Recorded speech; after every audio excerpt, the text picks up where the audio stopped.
Queremos saudar a todos com a graça e a paz do Senhor Jesus. Amém, irmãos? Hoje nós vamos para o capítulo final da novela. Alguns de nós estamos com certeza muito ansiosos, afinal de contas, e aí, a Ruth casou ou não casou? Não é? O livro de Ruth tem um daqueles finais muito previsíveis do ponto de vista da telenovela moderna. Aquela história que termina com um belo final feliz, com um casamento. Se não fosse uma história real, diríamos que seria mais um enredo, mais uma telenovela comum. Na verdade, é o retrato da história, da ação de Deus na vida de pessoas simples como eu, como você, como de Ruth, como Noemi, que aprenderam a confiar em Deus e viram como Deus, em sua providência e graça, age na vida daqueles a quem Ele ama. Portanto, vamos abrir a palavra do Senhor, livro de Ruth, capítulo 4, e acompanhar o desfecho dessa história que começou muito triste, começou com tragédia. Vamos ver o capítulo 4, encerrando a nossa série de mensagens, o Deus providente em tempos de crise. Ruth, capítulo 4, abra sua Bíblia. Antes de ler, eu quero convidar você para nós orarmos. Oremos. Querido Deus e Pai soberano, nós estamos com o Teu livro santo aberto em nossas mãos, e agora a nossa intenção é lê-lo, é meditar nele, é procurar ouvir em Tua santa palavra os Teus conselhos, a Tua orientação sábia, para enriquecer a nossa alma, mas não somente para enriquecer a nossa alma, mas para edificar a nossa fé, fortalecer os nossos caminhos no Senhor. Portanto, Deus, nós pedimos que o Senhor nos dê iluminação do Teu Espírito, lucidez na Tua palavra, para discernirmos, para compreendermos, para de fato nós possamos alimentar a nossa alma e o nosso coração, pois a Tua palavra nos diz com toda certeza que nem só de pão vive o homem, mas de toda a palavra que procede da boca de Deus. E nós precisamos dessa Tua palavra para consertar os nossos caminhos, para endireitar as nossas veredas, para fortalecer a nossa fé e nos ajudar a prosseguir caminhando firmes ao lado de Jesus. Em nome dele nós pedimos essas coisas e te agradecemos. Amém. Ruth capítulo 4, verso 1 está escrito: Enquanto isso, Boaz subiu à porta da cidade e sentou-se exatamente quando o resgatador que ele havia mencionado estava passando por ali. Boaz o chamou e disse: Meu amigo, venha cá e sente-se. Ele foi e sentou-se. Boaz reuniu 10 líderes da cidade e disse: Sentem-se aqui. E eles se sentaram. Depois disse ao resgatador: Noemi, que voltou de Moabe, está vendendo o pedaço de terra que pertencia ao nosso irmão Elimeleque. Pensei que devia apresentar-lhe o assunto na presença dos líderes do povo e sugeri que adquira o terreno. Se quiser resgatar esta propriedade, resgate-a. Se não, diga-me para que eu saiba, pois ninguém tem esse direito a não ser você e depois eu. Eu a resgatarei, respondeu ele. Boaz, porém, lhe disse: No dia em que você adquirir as terras de Noemi e da Moabita Ruth, estará adquirindo também a viúva do falecido, para manter o nome dele em sua herança. Diante disso, o resgatador respondeu: Nesse caso não poderei resgatá-la, pois poria em risco a minha propriedade. Resgate a você mesmo, eu não poderei fazê-lo. Antigamente em Israel, para que o resgate e a transferência de propriedade fossem válidos, a pessoa tirava a sandália e dava ao outro. Assim oficializavam os negócios em Israel. Quando, pois, o resgatador disse a Boaz: Adquira a você mesmo, tirou a sandália. Então Boaz anunciou aos líderes e a todo o povo ali presente: Vocês hoje são as testemunhas de que eu estou adquirindo de Noemi toda a propriedade de Elimeleque, de Quilion e de Malom. Também estou adquirindo o direito de ter como mulher a Moabita Ruth, viúva de Malom, para manter o nome do falecido sobre sua herança e para que o seu nome não desapareça do meio da família, da sua família ou dos registros da cidade. Vocês hoje são testemunhas disso. Os líderes e todos os que estavam na porta confirmaram: somos testemunhas. Faça o Senhor com essa mulher que está entrando em sua família, como fez com Raquel e Lia, que juntas formaram as tribos de Israel. Seja poderoso em Efrata e ganhe fama em Belém. E com os filhos que o Senhor lhe conceder dessa jovem, seja a sua família como a de Pérez e a de Tamar, que Tamar deu a Judá. Boaz casou-se com Rute e ela se tornou sua mulher. Boaz a possuiu e o Senhor concedeu que ela engravidasse dele e desse à luz um filho.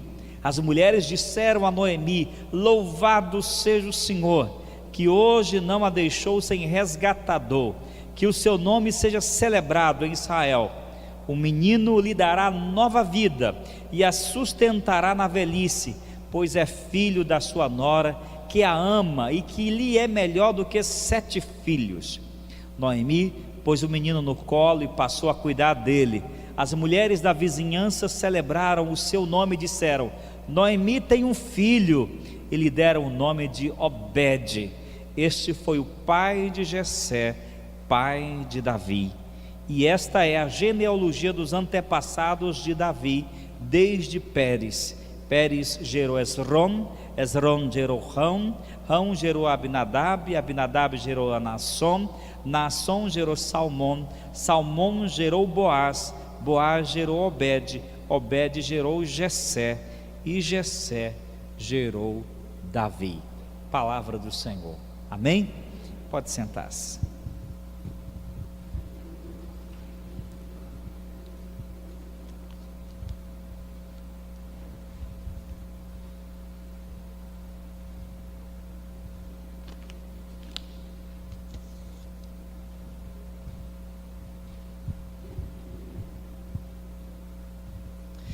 Muito bem, esse é o desenrolar, o desfecho da história iniciada em Rute capítulo 1.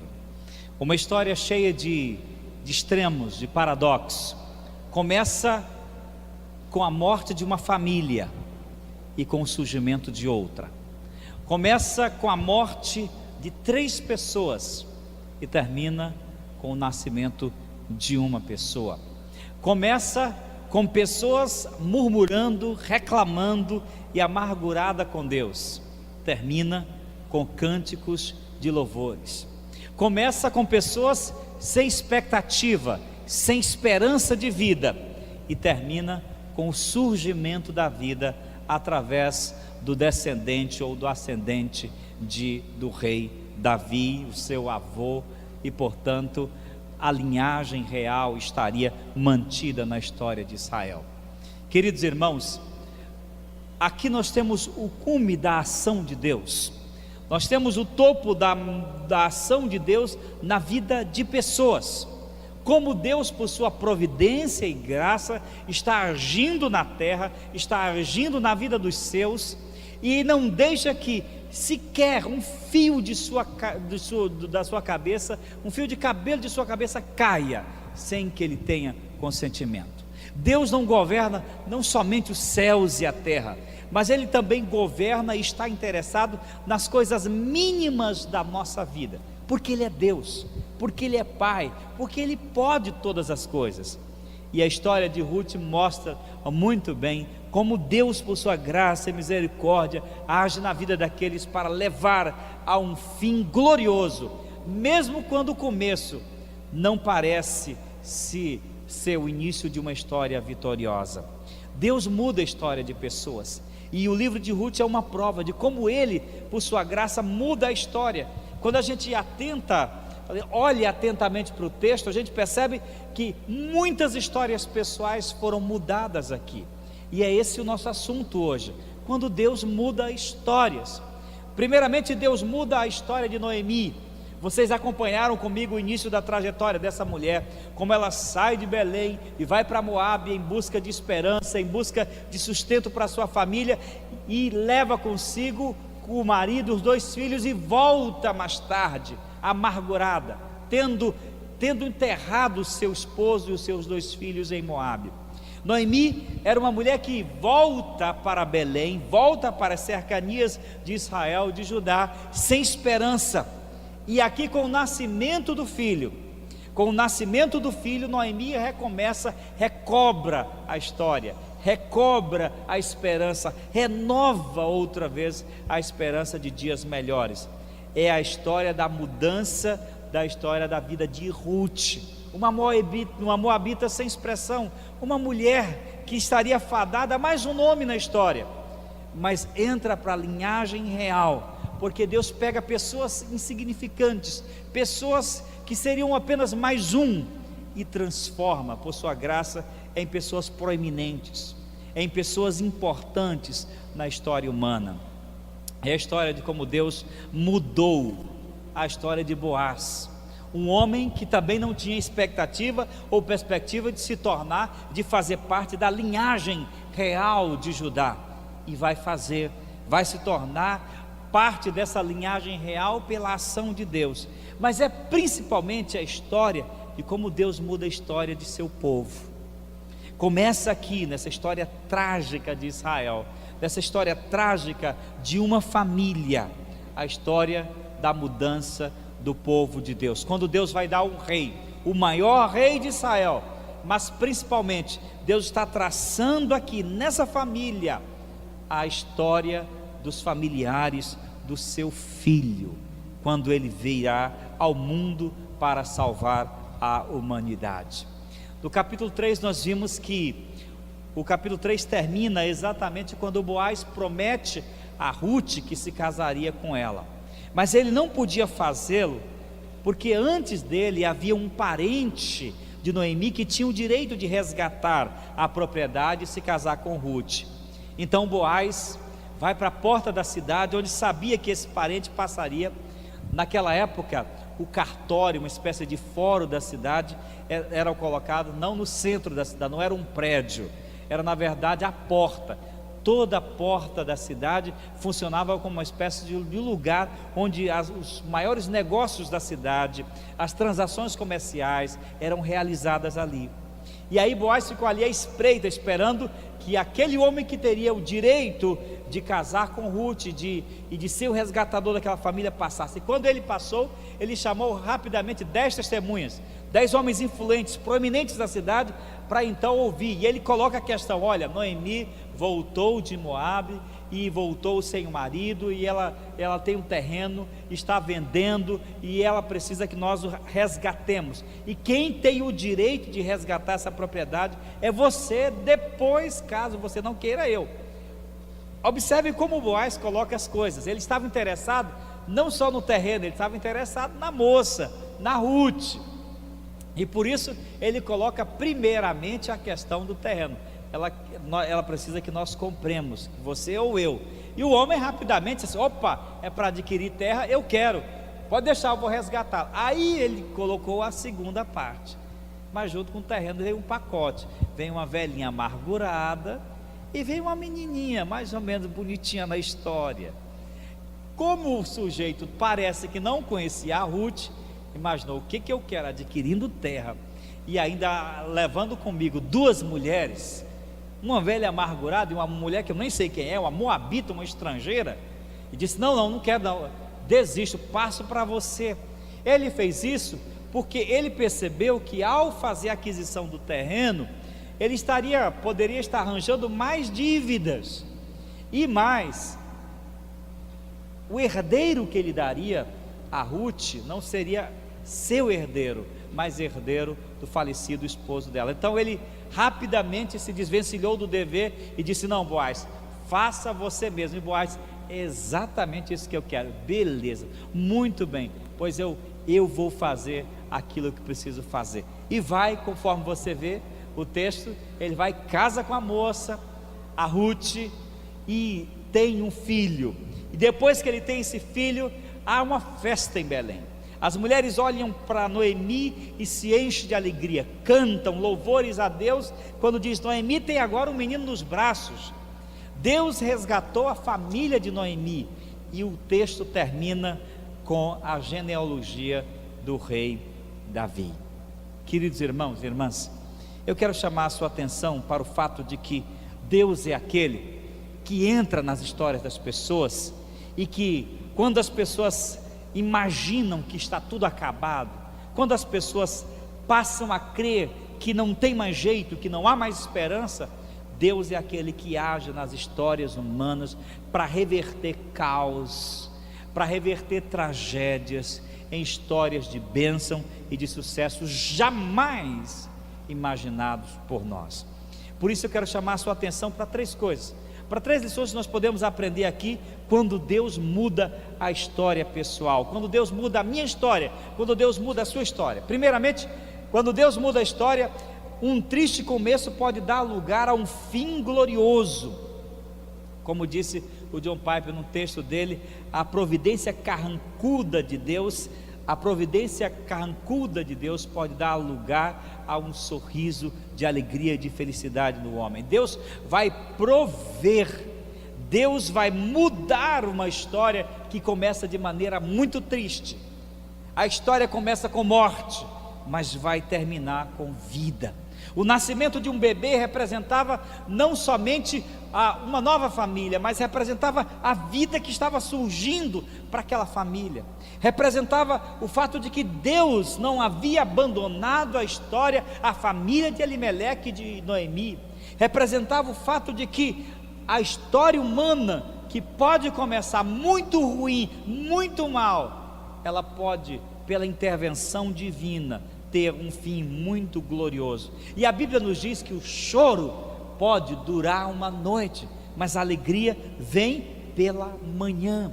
Meus irmãos, às vezes quando a vida não está fácil para nós, às vezes quando enfrentamos vales, quando enfrentamos desertos, quando enfrentamos o fogo da provação, quando temos que enfrentar dificuldades, nós nos enchemos de medo, de pavor, de amargura, e muitas vezes nós decretamos a nossa própria falência e dizemos: pronto, é o fim, as coisas não estão bem. Nós então já passamos a aceitar que está tudo acabado, e nos esquecemos que há um Deus no céu. Há um Deus no céu que não está indiferente, que não está alienado, que não está alheio à vida humana. Há um Deus no céu que vive, se move e age a favor daqueles que Ele ama e a favor daqueles que amam a Ele. Há um Deus no céu pronto para abençoar, há um Deus no céu pronto para agir, há um Deus no céu pronto para mudar tristes começos em um fim glorioso. E é isso que mostra o livro de Ruth. Começa com morte, mas termina com vida. Começa com sepultamento, mas termina com choro de bebê. Começa com choro, mas termina com alegria.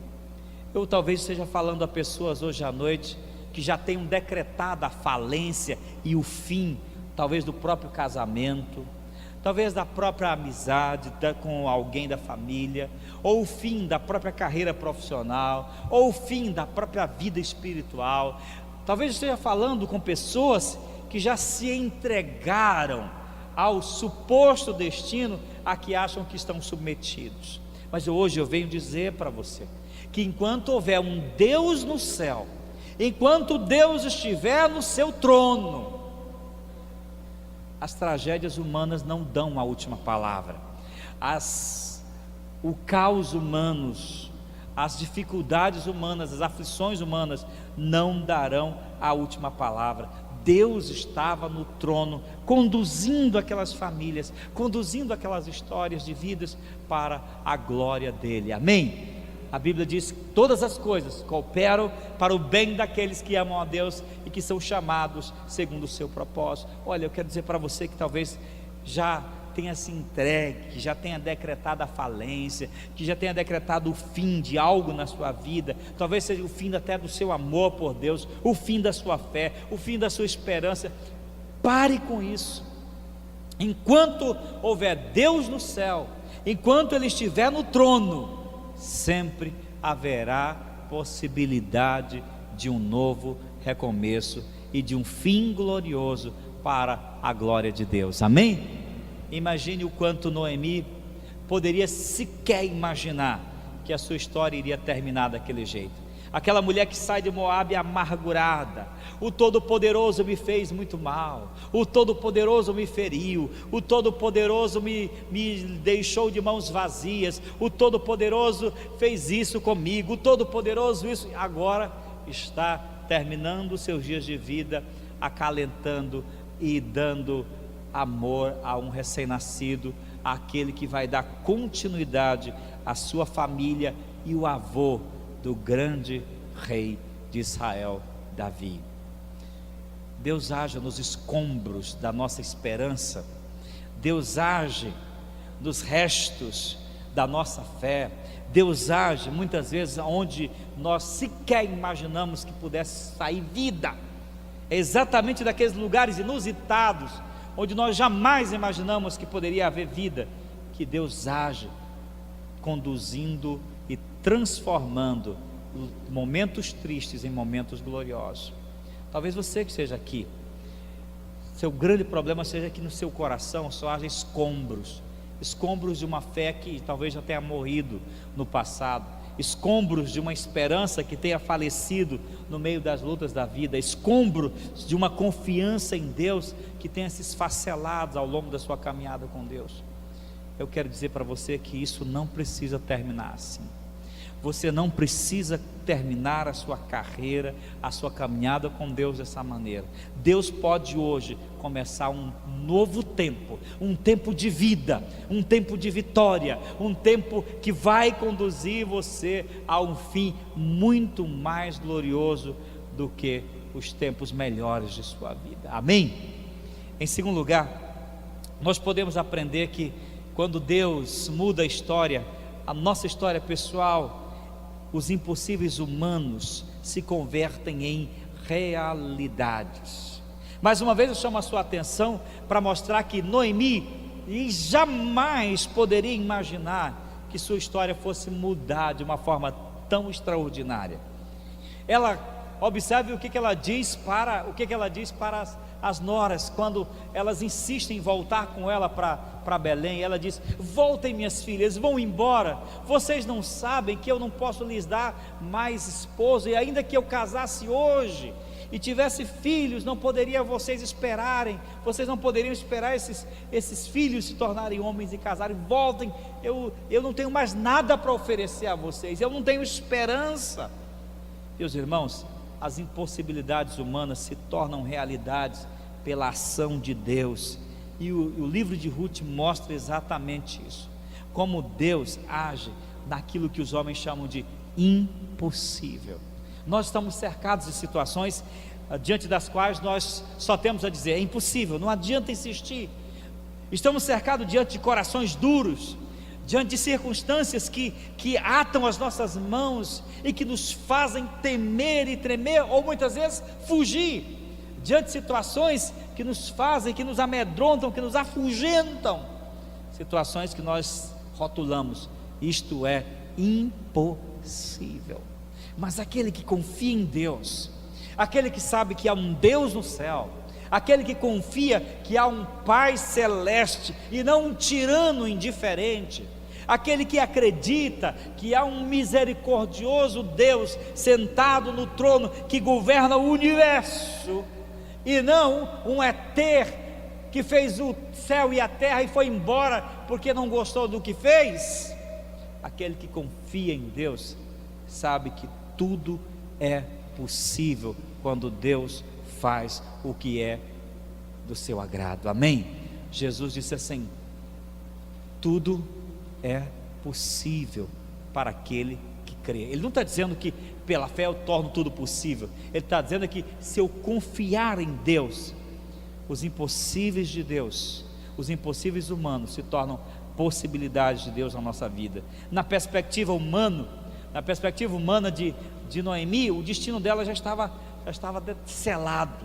Você terminaria os seus dias em Belém como uma viúva indigente, dependendo de migalhas de uma plantação qualquer, morreria e não daria mais prosseguimento à sua família, acabaria o seu nome, seriam esquecidos os seus nomes e o nome do seu esposo e seus filhos, e era mais uma viúva apagada na história humana. Era essa a perspectiva dela, era essa ótica que ela olhava diante do futuro que estava se configurando para ela. Mas Deus tinha um outro plano, Deus tinha uma outra forma de olhar. Deus reverteu a situação, mostrando que enquanto Ele está no céu, há sempre um caminho novo de esperança, mostrando que enquanto Ele estiver no controle, Ele está agindo todos os dias para abençoar os seus. Irmãos, a vida cristã nem sempre é feita como uma rua pavimentada, onde nós podemos andar livremente. A vida cristã não é uma aventura que só é sucesso, só glória. A vida cristã tem momentos difíceis, muitas vezes temos que enfrentar momentos tortuosos, tristezas, dores, angústias. Não é certo pensarmos que o fato de sermos cristãos, Deus vai nos colocar diante de uma redoma e nenhum mal nos chegará, e não teremos que enfrentar mais nada, seremos super-homens, super-pessoas, e nós teremos sempre muita coisa para vencer, porque nós somos super-humanos. Não é bem assim. Pessoas que confiam em Deus sabem que sua caminhada pode ser muitas vezes estreita, cheia de desafios, cheia de montanhas, cheia de vales, cheios de deserto. Alguns de vocês aqui hoje talvez chegaram aqui com o coração apertado, tristes, estão enfrentando desertos, talvez na vida espiritual, momentos difíceis, momentos de dor, outros no casamento. Alguns de vocês chegaram aqui quase sem esperança, a ponto de chutar o pau da barraca, como se diz no ditado popular, de desistir. Alguns de vocês chegaram aqui abalados com o estado de saúde que estão enfrentando hoje. Alguns de vocês chegaram aqui preocupados com as dívidas que têm que pagar amanhã, na segunda-feira, com os problemas que terão que enfrentar depois. Alguns de vocês aqui chegaram aqui angustiados com os problemas familiares, com os filhos. A vida cristã não garante imunidade contra os problemas. Em nenhum momento Jesus disse assim: olha, quem for me seguir pode ter certeza que vai receber imunidade. Não, pelo contrário, ele disse assim: no mundo tereis aflições, mas tenham bom ânimo, eu venci o mundo. O que ele quis dizer é o seguinte: é que a vida cristã com certeza se fará também por momentos difíceis. Deus, em sua providência e graça, também permitirá que venha sobre nós tempos difíceis. Porém, preste muita atenção, porém, Ele nunca nos deixará a mercê. Ele nunca nos deixará a mercê de nossos próprios sofrimentos. Às vezes nós achamos que Deus nos deixou a mercê, a própria sorte. Deus nos largou em meio aos nossos sofrimentos, o que não é verdade. Pelo contrário, Ele estará conosco.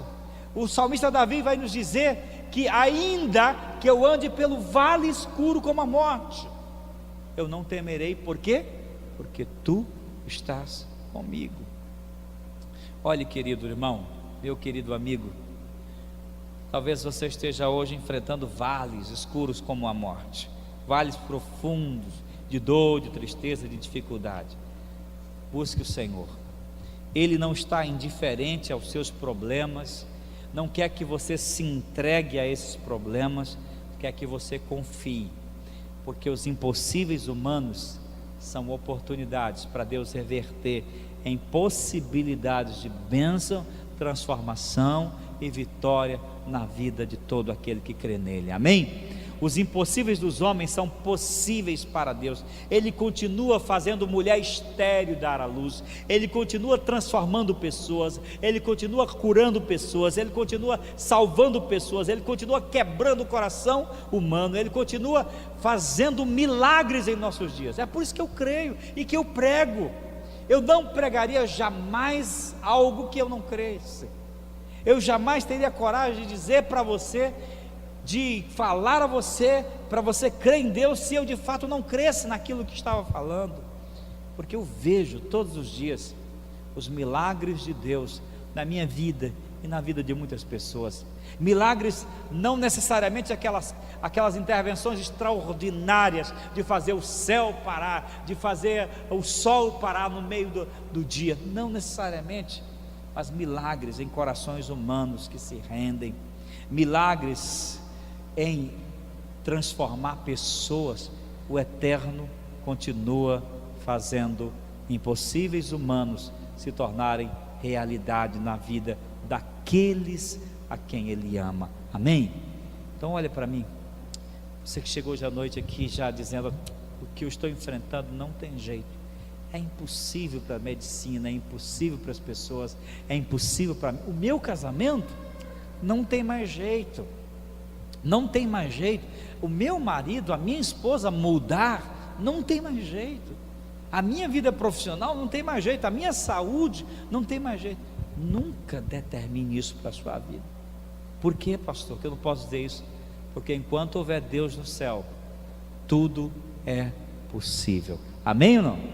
Louvado seja Deus por isso. Em último lugar, quero chamar a sua atenção para o fato de que quando Deus muda a história, o aparente fim pode significar um belo recomeço. Se a história de Ruth terminasse no capítulo 1, a gente diria assim: é mais uma história humana, mais uma história de caos, de tragédia, de coisas ruins. Parece até uma página de um romance policial ou de uma reportagem qualquer de um jornal impresso dos nossos dias. Mas aí vem o capítulo 2, vem o capítulo 3 e vem o capítulo 4. O aparente fim da história da família de Noemi, de Elimeleque, de Malone e Quilion vai significar lá na frente um belo recomeço. Há pessoas que acham que o que estão passando hoje é para o fim delas. Há pessoas que acham que o que estão enfrentando hoje é como se fosse o ponto final de suas histórias. Mas às vezes Deus permite que a gente se embrenhe em situações. Deus permite que a vida nos coloque em becos sem saídas, para nos fazer depender dEle, para nos fazer olhar para o céu e ver que nós precisamos dEle. Às vezes Deus permite que até mesmo o diabo toque em nós, como fez com Jó, que as circunstâncias nos afugentem, que as dificuldades nos coloquem num beco sem saída, para que a gente aprenda a olhar para o céu e veja que Deus começa e faz sempre novas histórias, ou sempre novos recomeços na vida daqueles que creem nele. Na verdade, aquela não era a história do fim da família de Noemi e de Elimeleque. O livro de Ruth não é a história do fim de uma família. Na verdade, é a história do recomeço de uma família, da reconstrução de uma família. Noemi, Boaz, Ruth é a nova configuração, constitui os personagens da nova configuração, do novo projeto familiar que Deus está começando aqui. Queridos irmãos, nunca ache que o que você está pensando, ou está enfrentando, aliás, hoje, seja o ponto final. Nem a morte para o cristão é um ponto final. Eu preciso dizer para você que para o cristão, para aquele que crê em Deus, para aquele que tem Jesus no seu coração, para aquele que está salvo em Cristo Jesus, nem a morte é um ponto final. Quando a gente vai a velórios de pessoas que não têm esperança, as pessoas dizem logo assim: morreu, acabou, não tem mais jeito, tudo acabou, nunca mais veremos. Mas aquele que confia em Jesus, que tem esperança de vida eterna, porque Ele morreu e ressuscitou e nos deu essa esperança, sabe que nem mesmo a morte é um ponto final. Ele sabe que, na verdade, qualquer que seja a situação, por mais angustiante, por mais desesperadora que seja, ela representa apenas uma vírgula, ou um ponto e vírgula, o recomeço de um novo raciocínio, de um novo argumento, ou a continuação de uma mesma história. Mas nunca, nunca, nunca o ponto final. Queridos, os fracassos que nós enfrentamos todos os dias, as dificuldades que enfrentamos, nunca serão eternas, nunca serão definitivas. Muitas pessoas se deixam contaminar pelas dificuldades que enfrentam, e a nossa irmã Noemi também se deixou. Nós a vemos completamente amargurada, cheia de rancor, de tristeza, de murmúrio diante de Deus.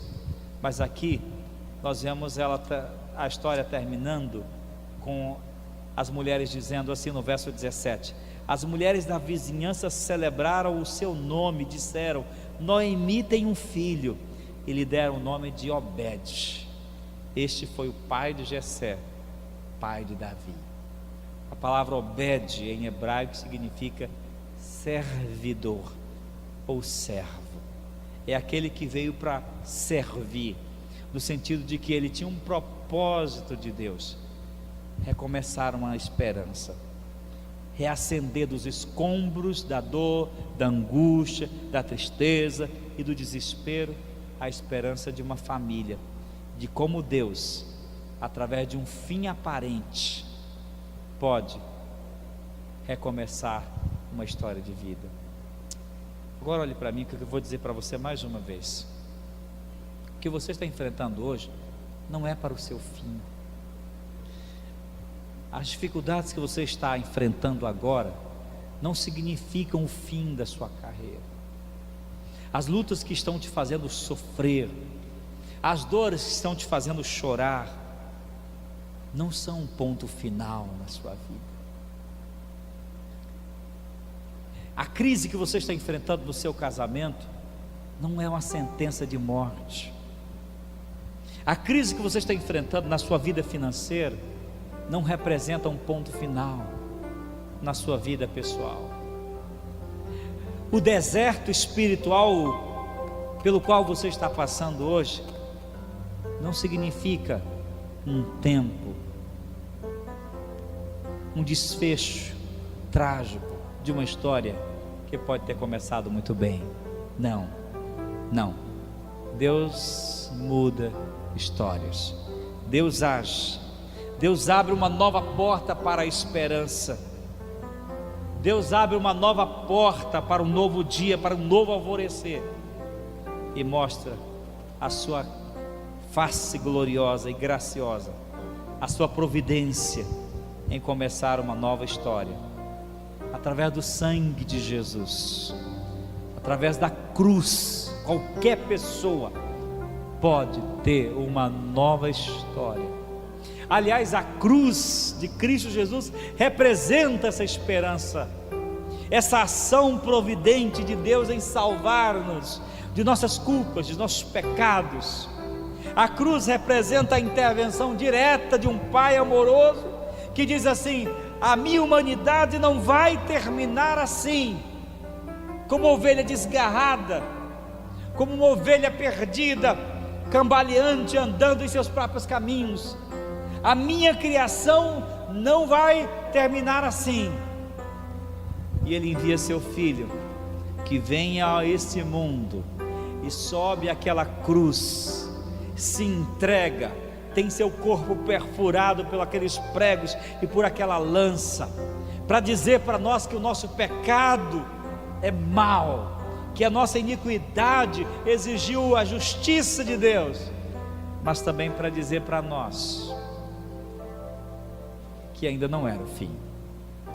Não era o fim, porque Deus estava dando a mim, a você e a todos nós a oportunidade de recomeçar.